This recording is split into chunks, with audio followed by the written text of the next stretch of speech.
ঠাকুর হরিচাঁদের পূর্বে যারা যারা জগতে এসেছে তারা জগতের কল্যাণ করেছে, এতে কোনো প্রকার ভুল নেই। যার যার তার তার পর পাতে ছাই, সবারে তরাতে জগতে কেহ আসে না।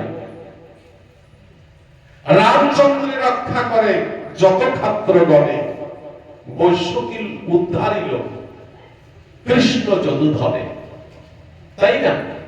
মধুকৈট অসুর বধ করি বিষ্ণু জনার্দন, অশান্ত জগাই মাধাই, তাদের উদ্ধার করল মহাপ্রভু। এই যে হীনপতিতে যারা কেউ হলো না সঙ্গী, তারা যেমন ছিল তেমন রইল, তাদের খেলা খেলে তারা সকলে চলে গেল। এবার প্রশ্ন হলো যে রাম কৃষ্ণ গৌর এই যে অবতার, এই অবতারবাদটা কি? এই অবতারবাদ হচ্ছে সনাতন ধর্মের অবতারবাদ, যেটা পরবর্তীকালে হিন্দু ধর্মের মতবাদ।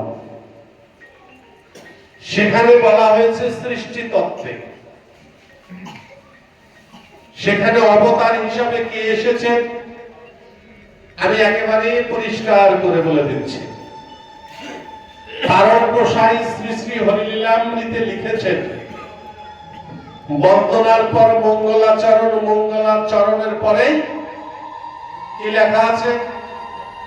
এক বিষ্ণু চতুরাংশে দশরথের নন্দন, দাপরেতে কারাগারে জন্ম বসুদেব ঘরে, যশোদার হৃদয় রতন। এইভাবে লেখা আছে না? আচ্ছা, ওইখানে কি বলতে চেয়েছে তারককর্তা?